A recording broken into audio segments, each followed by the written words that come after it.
Ya, alhamdulillah puji dan syukur kehadirat Allah Subhanahu wa taala pada hari ini kita semua masih bisa kumpul di dalam Zoom ini untuk melakukan seminar kerja praktek magang MBKM ya. Iya. Dan sholat serta salam juga terlupa kita curahkan kepada Nabi Muhammad SAW beserta para keluarganya, sahabatnya, sehingga mudah-mudahan sampailah kepada kita umatnya. Amin, amin, ya rabbal alamin. Yang pertama-tama saya ucapkan terima kasih banyak atas kehadiran penguji kita pada hari ini, Ibu Rafika Ratik Sri Murni, kemudian Rispa Chandra selaku peserta seminar hari ini, dan seluruh para hadirin yang hadir di dalam link Zoom hari ini. Hari ini Siswa Chandra akan melakukan presentasi yang mempertanggungjawabkan kegiatan MBKM studi independennya selama 1 semester kemarin, di mana saya akan beri waktu kesempatan Rispa untuk mempresentasikan maksimal 20 menit ya. Kemudian nanti dilanjutkan dengan penguji akan bertanya, dan nanti diakhiri dengan teman-teman jika ingin ada diskusi atau ada yang ditanyakan boleh di akhir sesi ini. Begitu, tanpa untuk menghemat waktu, saya persilahkan kepada Rispa untuk memulai. Saya persilahkan. Terima kasih. Terima kasih, Ibu. Yang terhormat Ibu Rahmi Rismayani dari SPSI MT selaku dosen pembimbing. Yang terhormat Ibu Rafika Ratik Sri Murni, STP MSI selaku dosen penguji. Yang terhormat para dosen yang hadir pada hari ini dan teman-teman yang saya banggakan. Izinkan saya untuk share screen.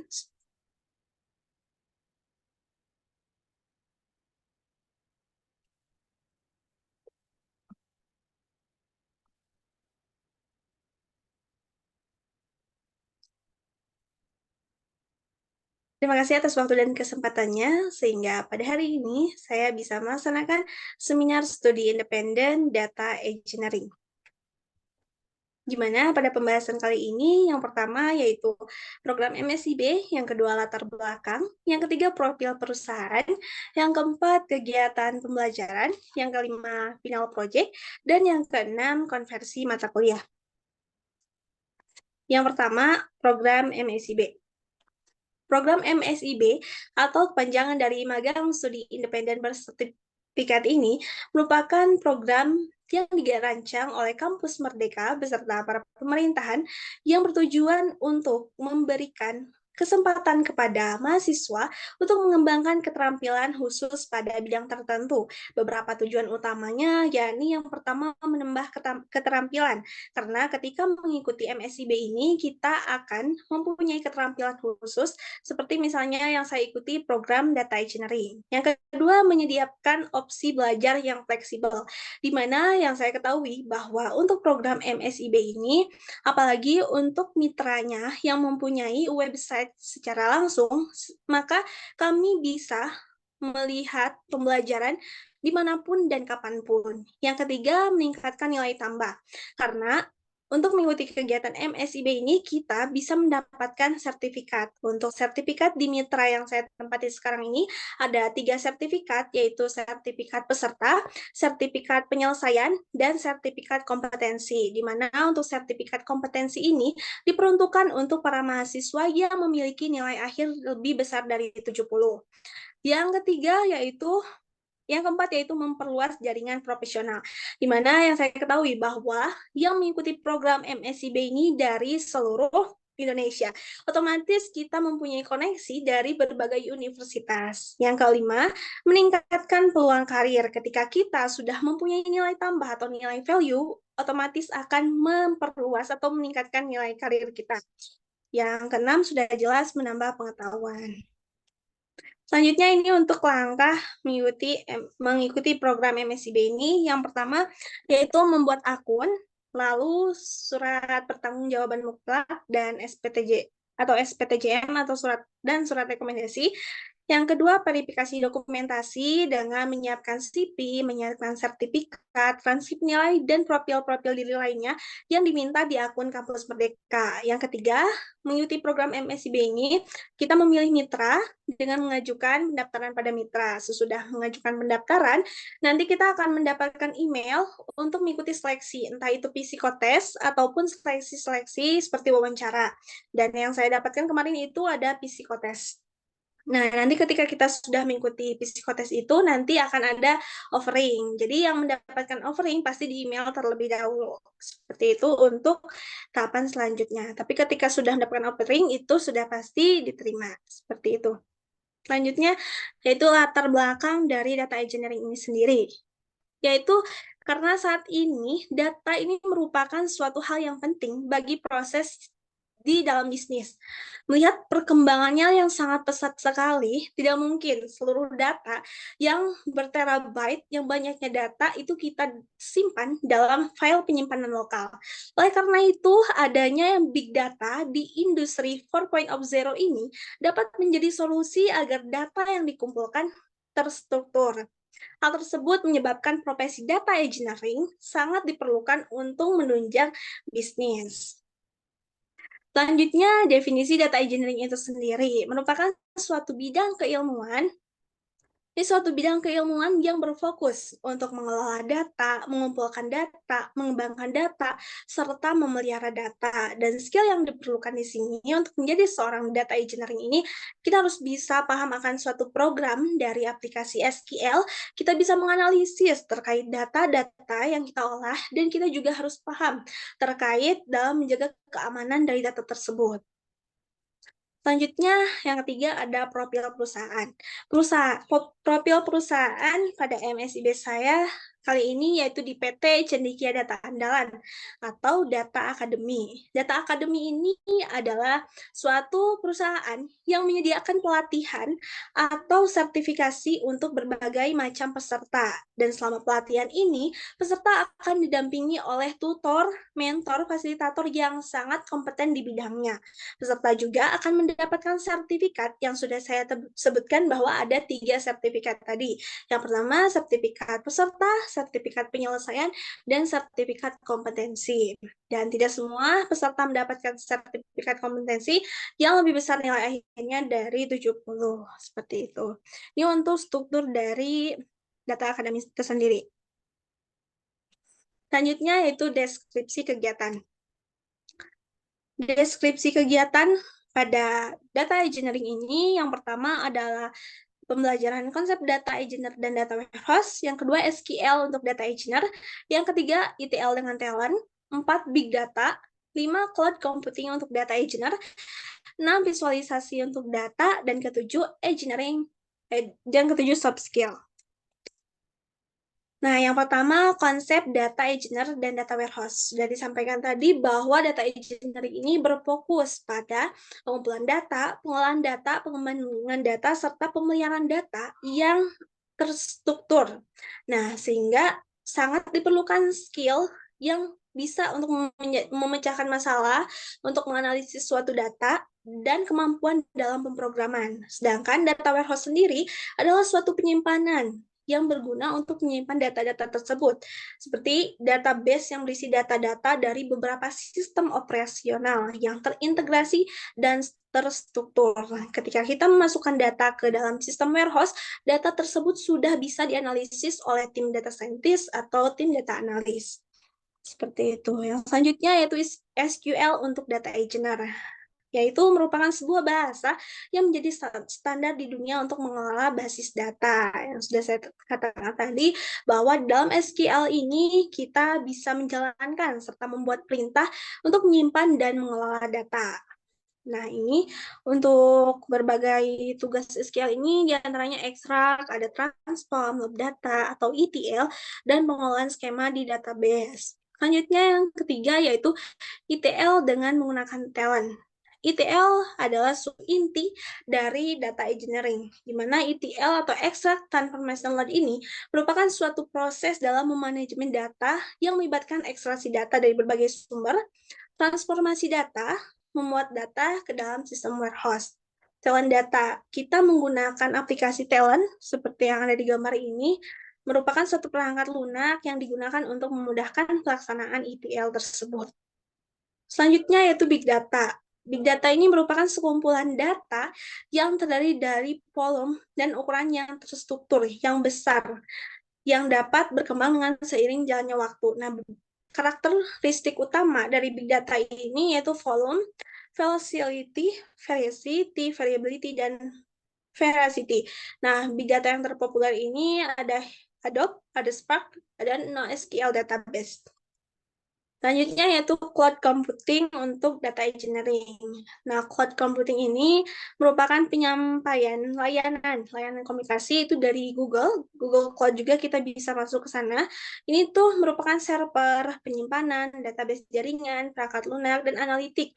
Dan di cloud computing ini juga menawarkan inovasi yang cepat, tapi biayanya yang lumayan tinggi, sumber daya yang fleksibel, dan skala ekonomi. Seperti itu. Yang untuk populernya itu ada AWS, Azure, Google Cloud. Tapi kemarin di PT data andalan ini kita menggunakan Google yang lebih besar dan biayanya pun yang sangat besar seperti AWS dan Azure. Nah, ini untuk visualisasi data engineer. Visualisasi ini bagi data engineer ini merupakan suatu aspek yang penting karena ketika kita sudah bisa mengelola data dengan baik, maka kita bisa mengambil kesimpulan dari visualisasi ini, di mana visualisasi ini untuk menyajikan hasil analisis dan informasi yang dapat dimengerti dan lebih mudah dipahami oleh audiens. Sehingga adanya visualisasi ini, makna yang kita harapkan itu tersampaikan kepada para pendengar. Selanjutnya itu pengembangan soft skill. Di sini kita juga belajar pengembangan soft skill seperti bersikap kritis, kerjasama tim, manajemen waktu yang sangat penting, dan juga kita harus bersikap teliti karena suatu data itu kalau misalkan kita tidak teliti atau salah saja dalam tipe data yang kita masukkan, itu akan error nanti ke sananya. Nah, maka itu sikap-sikap kritis dan teliti itu sangat diperlukan. Selanjutnya untuk final project. Nah, untuk final project, dari latar belakang final project ini kita mengambil di bidang kesehatan. Kenapa? Karena berdasarkan fakta yang ada, menurut Organisasi Kesehatan Dunia atau WHO, mengatakan bahwa hampir setengah dari kematian atau 3 juta kasus per tahun disebabkan oleh penyakit jantung, termasuk serangan jantung. Sedangkan menurut Kementerian Kesehatan Indonesia atau Kemenkes mengatakan bahwa angka penyakit jantung ini mencapai 14,38% per tahunnya. Otomatis menurut Indonesia dan menurut pemerintahan luar negeri bahwa diakui penyakit jantung ini merupakan penyakit yang sangat berbahaya, bisa merenggut nyawa kapan saja, usia muda ataupun tua. Oleh karena itu, kami dari tim Shinzo Sasageyo waktu itu mengambil tema dengan judul Heart Attack Prediction Analysis with Data Engineering Approach, di mana kita mau menggunakan output untuk melihat di mana sih faktor-faktor yang menyebabkan penyakit jantung, apa saja faktor-faktornya, dan di mana wilayah yang paling banyak terdapat penyakit jantungnya. Nah, selanjutnya tujuan utama dari proyek ini untuk memprediksi faktor yang sudah saya sebutkan tadi, bagaimana penyebarannya, dan melalui dataset ini kita berharap bisa dijadikan sebagai acuan untuk penelitian selanjutnya. Selanjutnya, alur perancangan dari final data yang kami ambil itu dari Kaggle. Kita mempunyai 4 dataset yang kotor waktu itu. 4 dataset kotor ini mempunyai ribuan baris dan kita transformasikan di data prep. Transformasi di data prep itu kita membersihkan data-data yang kotor tersebut. Kita lalu load ke dalam talent, di dalam talent, dan kita masukkan ke dalam sistem penyimpanan warehouse. Lalu ketika kita sudah bisa menyimpan data tersebut, kita visualisasikan dengan table dari server warehouse tersebut. Nah, ini untuk transformasinya. Ini proses konversi, proses pengubahan data, menyusun data ke dalam format yang telah digunakan untuk analisis. Ini adalah gambar dari output sesudah ditransformasikan.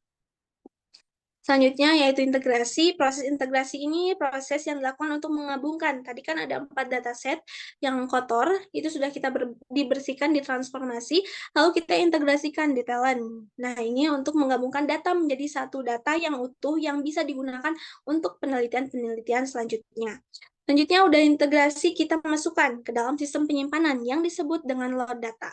Load data ini merupakan tahap terakhir dalam proses ETL yang memastikan si data ini telah yang diproses tadi siap digunakan untuk analisis lebih lanjut. Nah, tujuan utama dari tahap ini untuk memindahkan data yang sudah bersih dan disiapkan tadi ke lokasi penyimpanan yang sudah ditentukan, yaitu lokasi penyimpanannya kita pilih warehouse. Selanjutnya yaitu visualisasi. Nah, pada bagian visualisasi ini, data-data yang sudah dieksekusi dan didapatkan hasilnya, lalu kita visualisasikan.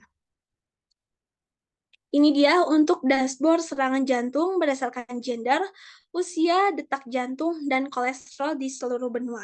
Berdasarkan hasil yang didapatkan bahwa negara di seluruh benua untuk tingkat orang terbanyak yang terkena dengan serangan jantung adalah South Korea dengan jumlah 117 serangan jantung, disusul dengan Brazil dan Nigeria. Berdasarkan gender untuk penyakit jantung terbanyak di seluruh dunia, ini ada di kategori pengidap jantung terbanyak yaitu oleh pria, di mana pria ini 70,31% berbanding dengan perempuan yang hanya 26,69%. Hal ini disebabkan perbedaan hormonal, hormon terutama estrogen, yang memberikan perlindungan terhadap jantung pada wanita. Ini bisa menjadi salah satu faktor mengapa wanita cenderung memiliki resiko penyakit jantung yang lebih rendah. Tetapi ketika seorang wanita memasuki fase menopause, wanita itu akan memiliki penyakit jantung cenderung tinggi daripada pria karena itu hormonnya itu sudah estrogennya sudah menurun. Nah, sehingga ketika sudah menopause, wanita memiliki tingkat penyakit jantung lebih dari pria gitu. Yang ketiga, berdasarkan distribusi rata-rata usia yang paling banyak terkena serangan jantung ini di usia 70 sampai 90 tahun, tetapi ada juga dari 40 tahun sampai 50 tahun. Itu usia yang lebih faktor yang menjadi tertentu itu adalah berdasarkan ini kolesterol, di mana tingkat yang sudah kita lihat ini kolesterol ini memiliki tingkat yang paling mendekati resiko terkena penyakit jantung ini adalah yang sudah melebihi dari 200, 210, 220. Nah, di data yang kami dapatkan ini yang sudah stuck banget di 240 mg per desiliter. Nah, untuk berdasarkan denyut nadinya, angka yang paling mendekati terkena resiko serangan jantung ini lebih dari 100 detak per menit, karena normalnya itu dari 60, normalnya itu berkisar 60, 70, 80. Jadi yang sudah lebih dari 100 itu sudah harus waspada. Seperti itu.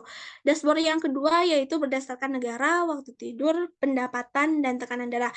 Kalau tadi berdasarkan benua, yang sekarang berdasarkan South Korea, sleep horse per day-nya ini harus di angka 7-8 jam, karena kalau misalkan terlalu sedikit tidur bisa menyebabkan kesehatan menurun, terlalu banyak tidur juga menyebabkan kesehatan menurun. Nah, ini untuk heart attack, blood pressure.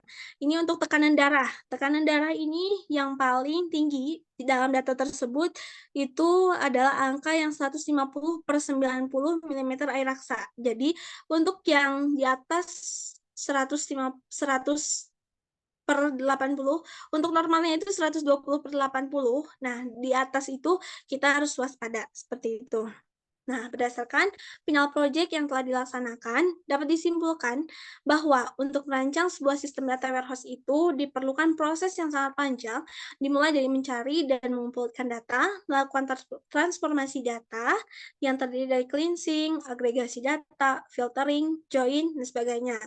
Nah, dari hasil final project, tema Heart Attack Prediction with Data Aging Approach, kita juga ketahui bahwa prediksi serangan jantung itu yang disebutkan tadi itu hanya beberapa faktor yang dapat menyebabkan serangan jantung. Intinya, kita harus menjaga kesehatan agar terhindar dari penyakit yang mematikan ini dan menjaga pola makan dengan hidup sehat dan berolahraga. Selanjutnya yaitu konversi mata kuliah. Ada statistik industri, simulasi komputer, teknopreneur, manajemen pemasaran dan bisnis internasional, perencanaan dan pengendalian persediaan, sistem integrasi komputer, manajemen perawatan, sistem dan sistem rantai pasok. Kesimpulannya, berdasarkan final project yang telah dilakukan tadi, kita dapat menyimpulkan bahwa dari data yang sangat mentah tadi, kita bisa mendapatkan suatu hasil yang nantinya akan berguna untuk tim analis dan penelitian selanjutnya. Dan kami juga waktu itu dari tim Final Project akan membuat suatu website yang berguna untuk para masyarakat, untuk mengedukasi masyarakat juga agar tahu apa sih faktor-faktor yang bisa mendekati untuk terkena serangan jantung tersebut. Nah, itu dia yang dapat saya sampaikan. Sebelum saya tutup, ada suatu quotes, yaitu selesaikan apa yang telah dimulai. Karena ini sangat saya rasakan ketika saya terdistract sama tugas-tugas yang sangat banyak, maka saya mempunyai pedoman, yaitu selesaikan apa yang telah saya dimulai, itu wajib untuk diselesaikan. Itu saja yang dapat saya sampaikan. Kurang dan lebihnya mohon maaf. Pagi hari sarapan bubur ayam, siangnya makan bubur ketan. Cukup sekian presentasi dari saya. Sampai bertemu di lain kesempatan. Wassalamualaikum warahmatullahi wabarakatuh. Waalaikumsalam warahmatullahi wabarakatuh. Pantun yang cakep, Risma. Ya, selanjutnya saya persilahkan kepada penguji kita pada hari ini, kepada Ibu Rafika Raptistruponi, saya persilahkan. Ya, terima kasih atas kesempatannya Bu Rahmi yang sudah membimbing Risma ya. Nah, Risma kemana nih hilang? Iya Ibu, sebentar ini kameranya jadi mukanya hilang-hilang gini. Ini lagi iseng-iseng coba fitur baru di Zoom, Oh ternyata iya, lumayan seru juga ya. Tapi seru bagus ya, kita lagi Seru, diskusi kita sama kayak ini. di depan nih. tapi Rispa kok gitu ya? Risma mungkin backgroundnya bisa pakai warna apa gitu yang bold. Diubah dulu ke merah. Tuh Adi udah mulai muncul.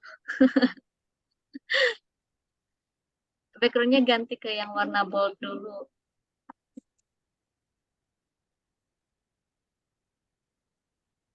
Gak apa-apa ya, sambil nunggu, sambil coba Ya, fitur baru nih. ya Ibu. Karena teknologi semakin berkembang.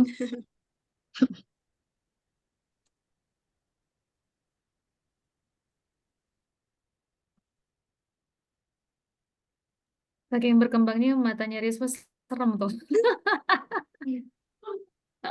Ya kayaknya selama presentasi, aduh muka saya kemana? Aduh, malah nggak fokus ya. Lucu.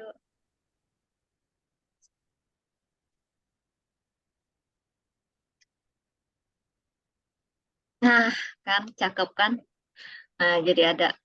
Oke, Risva gimana kabarnya hari ini? Alhamdulillah Ibu. Tadi Rispa sempat deg-degan takut nggak selesai kan Rispa habis BIMTEK TPS. Langsung ini izin dulu tadi Bu, Bimtek apa? soalnya BIMTEK TPS. Izin dulu buat seminar Oh, kali ini. panitia toh. Iya Ibu. Aduh. Panitia TPS. Ya, Risva gimana eh, selama kegiatan di sana? Ada berapa mentor sih? Untuk di kelas Rispa ada satu. Untuk di Mm, program Rispa itu ada 2 mentor Ibu. Jadi setiap tiga mentor di program Rispa. Ada mentor 1, 2, 3. Rispa masuknya ke D1. D1 itu kebetulan mentornya Kak Garda sana. Jadi Nah, dalam satu proyek apa namanya ya, divisi kelas i kelas kelas sih Bu, apa ya, bilangnya ya kelas D1, D2 gitu. kelas ya. Dalam satu kelas ada 3 mentor. Ya, Nah, berarti masing-masing mentor tuh membimbing proyek ya, betul betul Ibu. membimbing untuk proyek akhir. Nah, yang Risma proyek akhirnya tentang apa tadi? Serangan jantung, heart attack prediction. Heart attack prediction. Oke, heart attack prediction. Nah, untuk yang proyek akhirnya ini ada berapa orang, Neng? Risma aja atau ada berapa orang dengan proyek yang sama? Ada 5 Ibu, ada 5. Ada 5 orang. Yang pertama itu untuk mencari use case itu kita barengan. Untuk mencari kita bagi 5 orang itu tugasnya masing-masing, dan setiap 2 hari sekali kita melaksanakan Zoom. Untuk 1 minggu sekali kita melaksanakan Zoom-nya dengan mentor. Jadi ada progres-progres setiap harinya yang sudah berkembang dari final project itu kita sampaikan kepada mentor gitu, Ibu. Ya, pengen apa ya? Pengen tahu job desk dari kelima ini dong. Risma tuh di bagian apa di job desk-nya? Untuk dari hasil yang tadi kan sudah bagus ya, sampai bisa diprediksi tuh, sampai kita bisa memprediksi sampai dapat informasi lah, informasi. Nah, Iya. suatu job desk-nya apa dari 5 kelompok itu? Sebentar ya Ibu, coba Rispa cari dulu. Ini ada buat job desk-nya ada.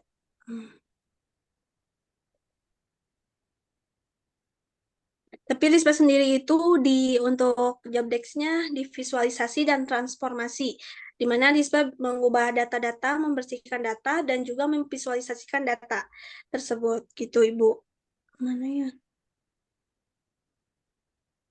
Ya, berarti tahapan awalnya ngapain tuh kalian? Ya, tahapan Diskusi untuk awalnya, menentukan proyek. ya Ibu, kita tahapan awalnya itu menentukan use case, kita menentukan judul. Kemarin ada beberapa judul yang dijadikan pilihan, tapi sesudah kita konsultasi dengan mentor, kata mentor, yaudah ini aja katanya. Dan akhirnya kita ambil prediksi serangan jantung gitu. Yang kedua, habis kita menentukan use case, kita ngedownload dulu data, mengekstrak data tersebut, lalu kita transformasikan. Habis kita transformasikan data tersebut, kita load. Nah, itu juga di pas kita nge-load itu masuk ke sistem penyimpanannya itu agak susah ya Ibu. Soalnya kita membuat server sendiri waktu itu. Jadi agak-agak challenging di situ pada saat memasukkan data ke dalam server. Yang keempat yaitu visualisasi. Nah, Rispa itu bersama teman dari universitas waktu itu di mana, di Manado kalau nggak salah Bu, di Universitas Manado. Nah, di situ kita punya tugasnya transformasi, Rispa dan teman Rispa itu. Jadi kita juga memisahkan grup dalam grup gitu Bu. Kita juga bikin Zoom bersama teman kelompok, dan juga kita bikin Zoom bersama teman yang satu tugas gitu Bu. Tapi untuk visualisasi sendiri, Rispa sendiri yang melakukannya gitu. Ya, dari sebelum ini topik apa saja yang sudah dicoba diskusikan dengan mentor? Kan akhirnya terpilih tuh tentang heart attack ya. Ya, Kenapa sih waktu milih heart attack? iya Ibu. Ibu, terima kasih Ibu. Waktu itu Rispa sama teman-teman maunya yang kita tuh tentang kesejahteraan pegawai. Yang kedua itu yang Rispa inginkan masih bagian kesehatan, cuman Rispa pengennya di bidang yang lainnya. Jadi kita ngambilnya tuh penyakit apa sih yang paling banyak di Indonesia, bukan spesifiknya. Tapi waktu itu kata mentor harus spesifik. Jadi penyakitnya jadi penyakit jantung. Nah, yang kedua itu kita berdasarkan pendidikan. Jadi pendidikan itu apakah mempengaruhi terhadap pekerjaan seseorang atau kesuksesan seseorang. Nah, itu ada 3 kemarin opsi yang diajukan kepada mentor. Akhirnya mentor memberikan, ya udah kalian harus, menurut saya bagusnya di bidang kesehatan deh, tapi kalian harus spesifik bidang kesehatannya, bidang kesehatan yang apa katanya. Ya udah akhirnya teman-teman Rispa sama Rispa nyari-nyari apa sih penyakit yang waktu itu mau juga yang stunting, tapi yang stunting ada kelompok lain ternyata karena nggak boleh sama final projectnya. Akhirnya Rispa ngambil serangan jantung sama teman-teman, jadi fiksasinya itu gitu. Ternyata banyak juga ya yang bidang kesehatan ya. Iya. Apa di sana konsennya ke kesehatan? Memang lagi ada proyek ke informasi kesehatan gitu? Enggak sih Bu, ada juga yang e-commerce gitu. Cuman Rispa ada yang sama gitu sama kelompok lain gitu. Waktu itu kan di data nih, kelompok 1 sampai kelompok 10 apa aja, takutnya ada yang sama. Ternyata bener ada yang sama, stunting. Akhirnya harus ganti judul gitu kata teman-teman Riswa, oh ada yang stunting juga katanya. Ada yang sepak bola, ada juga yang e-commerce ngambilnya, ada yang kesejahteraan pegawai, ada yang permainan games gitu. Banyak sih Bu kalau tema-temanya. Apa namanya? Bagus ya. Maksudnya nanti tuh ini kan bisa buat apa tadi kata Riswa ya? Penelitian lanjutan ya, Ya, betul Ibu. sebagai dasar untuk penelitian selanjutnya. Nah, maksudnya ketika ada kesempatan ini ya, pakai pakai software ya. Di sana software apa? SQL. Pakai SQL kita untuk menyimpan data, untuk talent, untuk transformasi data, Table kita untuk visualisasi data, Cloud itu untuk server juga bisa kayak SQL juga gitu. Kalau Cloud gitu Ibu. Ya. Maksudnya kan ada fasilitas-fasilitas itu yang Rispa bisa gunakan ya selama SI ini. Nah, nantinya harapannya kan untuk ke penelitian selanjutnya. Kenapa nggak ambil yang tema yang menyerempet ke teknik industri gitu. Jadi biar nanti tuh ada juga loh yang digunakan untuk tugas akhirnya Rispa gitu. Atau sudah ada bayangan nanti. Misalkan kalau saya harus mengolah data lagi seperti ini tuh masih bisa nggak sih dengan topik yang berbeda? Iya Bu, soalnya waktu itu kalau misalkan ke teknik industri, kebetulan dari kita selama latihan di Mitra itu, kita ngambilnya yang teknik industri banget gitu Bu. Jadi dikasih data penjualan dari sana, retail, jadi kita harus menganalisis, otomatis kita nggak boleh lagi ngambil tema yang seperti itu, yang ke teknik industrian gitu.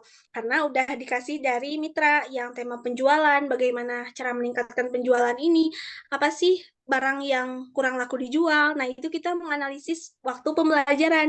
Jadi, untuk final project ini kita tidak boleh gitu Bu memakai data yang seperti itu. Jadi, kemarin juga ada yang e-commerce. Nah, e-commerce itu nggak boleh menganalisis yang seperti itu. Jadi, harus e-commerce-nya kayak misalkan Lazada. Nah, toko apa sih yang paling banyak diminati? Seperti itu aja gitu, Ibu. Kalau untuk pemilihan final project tersebut. Oke, berarti nanti kalau misalkan harus mengulang tahap yang sama, itu Rispa masih bisa ya? Insya Allah bisa. Mengulang tahap yang sama ya mulai dari pelatihannya ketika final project gitu ya. Intinya masih bisa ya menggunakan software yang tadi Rispa jelaskan ya.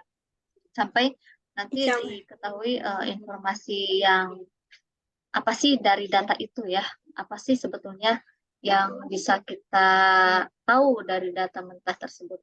Nah, terus apa namanya?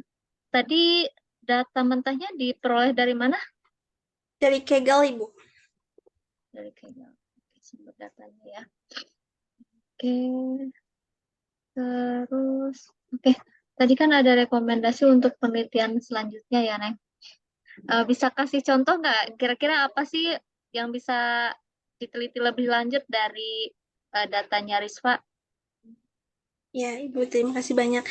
Jadi untuk penelitian lebih lanjut, waktu itu mentor juga sempat bilang katanya, jadi nanti ini bisa digunakan penelitian lebih lanjut kalau ada yang mau bikin aplikasi, Ibu. Mau bikin aplikasi seperti aplikasi yang khusus kesehatan. Nah, itu aplikasi itu sudah diceritakan oleh mentor, misalkan kalian bisa bikin nih untuk penelitian lebih lanjut, untuk data analis atau data scientist, membuat aplikasi yang khusus untuk kesehatan, penyakit jantung. Nah, jadi nanti para yang memakai aplikasi itu bisa nyari gimana apa sih faktor-faktor yang mendekati penyakit jantung, berapa sih kolesterol yang kita harus waspada mendekati penyakit jantung gitu. Jadi kayak semacam aplikasi Halodoc, cuman kita udah menyediakan berbagai fitur-fitur yang memang bisa menjadi jawaban gitu untuk para pencari informasi tersebut gitu, Ibu. Oke. Sudah mulai dikerjakan atau belum? Sudah ada yang tertarik buat aplikasinya? Kurang tahu sih Bu itu karena kan kita nyerahin datanya ke perusahaan gitu. Iya. Ada di ini nggak di saran? Gimana Ibu? Kalau di laporan akhir ada saran enggak? Saran. Sa- Kan ada kesimpulan dan saran. Biasanya oh ada nggak iya, sih di laporan S itu? sarannya. Oh ada Bu, ini saya berharap untuk MSIP ini khususnya studi independen terus berkembang dan makin banyak diminati oleh mahasiswa. Dan saya berharap untuk final project ini ada penelitian dan pengembangan lebih lanjut untuk hasil yang kami dapatkan. Sudah ada di saran Ibu. Ya. Nantinya lebih bagusnya disebutkan kayak yang tadi Rispa dituliskan apa yang tadi Rispa sebutkan jadi spesifik ya. Spesifik ya itu mah udah lewat lah ya nggak apa-apa. Maksudnya biar orang yang baca laporannya Rispa itu eh, dapat inspirasi topik baru dari hasil penelitian awalnya Rispa. Itu kan bisa dibilang mini riset juga ya, riset analisis data tuh. Oke. Ya, dari saya mau lihat di PowerPoint, Neng. PowerPoint yang tahapan apa gitu ya, tahapan kerjanya kalau nggak salah. Yang mana Ibu?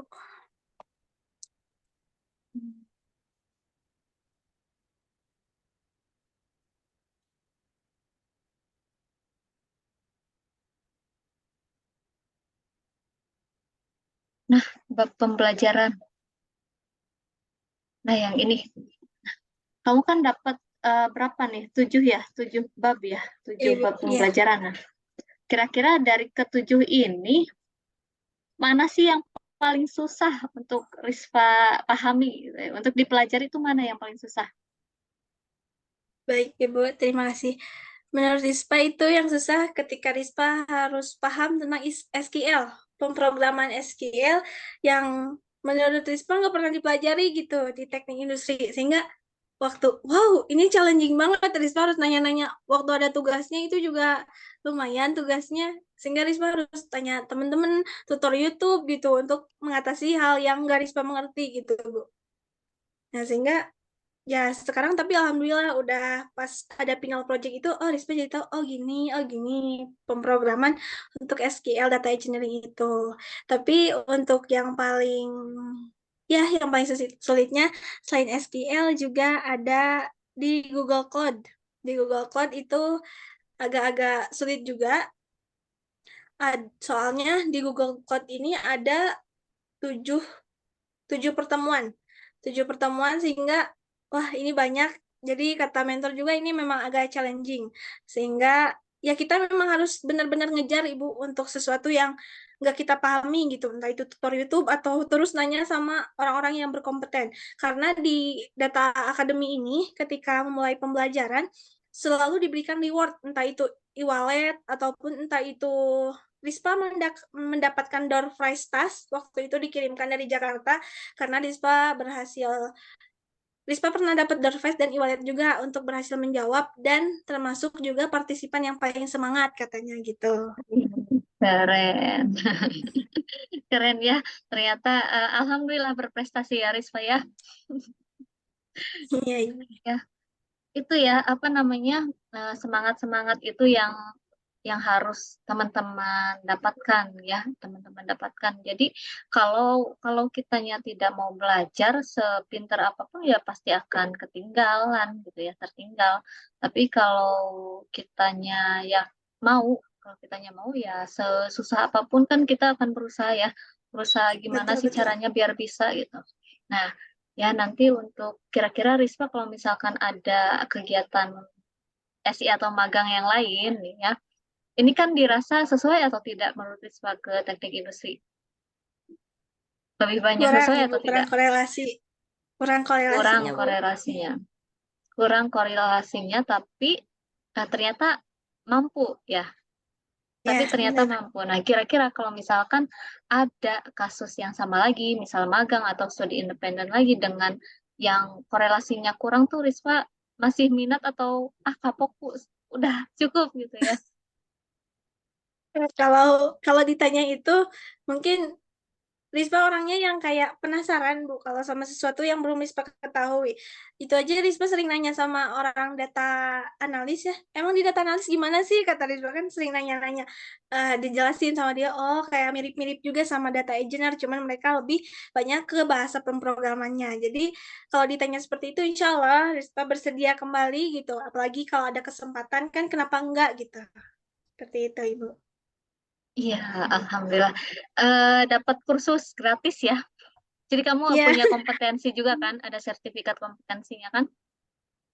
Ya, iya udah Ibu berapa alhamdulillah. jam, melaksanakan berapa jam, Iya. terus apa saja materi apa saja yang sudah kalian dapatkan. Nah, itu bisa jadi nilai lebih untuk nanti misalkan ke melamar kerja atau melamar ke magang ya, atau studi independen lagi. Itu ya. Ya Ibu Jadi alhamdulillah. lebih banyak kesulitannya apa lebih banyak happy-nya? Kalau ditanya gitu mungkin sebanding Ibu kesulitan sama yang kesenangannya. Soalnya kadang kalau misalkan lagi belajar kita happy, tapi pas dapat tugas wow gitu. Jadi kita kesulitan gitu pas dapat tugasnya. Oh ternyata gitu. Apalagi tugas yang misalkan deadline-nya mepet dari tugas 1 ke tugas 2 itu kita harus selesaikan. Sehingga itu tuh membuat uh, diri Risma sendiri gitu termotivasi dan bisa memanage waktu, mana sih yang pekerjaan yang harus diselesaikan terlebih dahulu, mana sih pekerjaan yang udahlah disimpan dulu gitu Bu. Sehingga alhamdulillah Risma pun bisa mendapatkan hasil yang maksimal di mana nilai akhir Rispa itu bisa mendapatkan sertifikat kompetensi gitu Bu. Ya, kasih tipsnya dong Teh, gimana sih caranya manage waktu? Ya kan, kayaknya banyak juga nih nanti adik-adik kelas dari SWA atau teman-teman yang pengen tahu lah caranya, kiat-kiatnya. Ya, Ibu, terima kasih. Jadi, Rispa itu kalau buat memanage waktu setiap malam mau tidur, itu Rispa selalu bikin list, to the list yang harus Rispa kerjakan di besok pagi nih. Jadi, pas besok pagi bangun, Rispa nggak bingung mau ngapain. Dari misalkan bangun dari jam 3 sampai tidur lagi di jam 9 atau di jam 10 tuh, jadi nggak bingung apa yang harus Rispa kerjakan. Nah, jadi dari malam-malamnya itu, Rispa tulis apa nih besoknya mau dikerjain. Kalau misalkan nggak ada sesuatu yang ngedadak di hari itu, atau misalkan ada saudara yang sakit, atau harus ngantar saudara kemana gitu. Nah itu kan ngedadak di luar kendali kita, sehingga di to-do list itu kalau malamnya yang berhasil Rispa lakukan, Rispa conteng. Kalau enggak yang berhasil Rispa lakukan, Rispa bikin to-do list buat besoknya lagi gitu. Jadi pekerjaan yang enggak selesai di hari itu, Rispa selesaikan di hari esoknya lagi. Tapi Rispa itu selalu mempunyai target mingguan, Bu. Jadi minggu ini harus selesai laporan akhir statistik misalkan.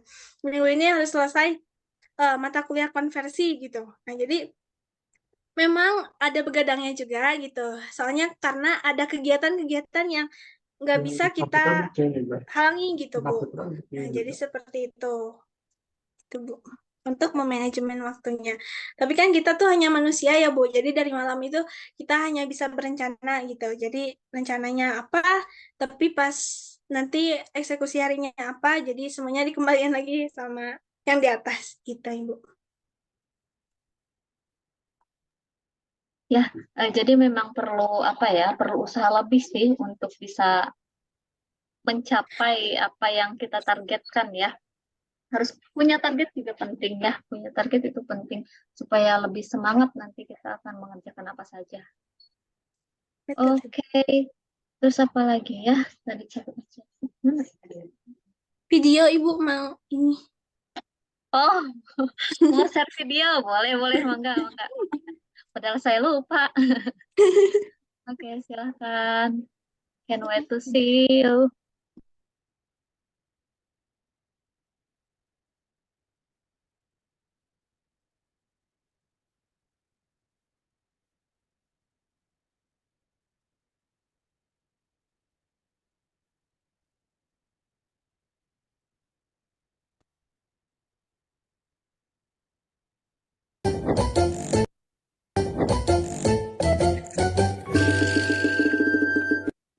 Studi Independen Independent Data Engineer di PT Cendekia Data Andalan atau Data Academy. Ngapain aja ya aku di sini?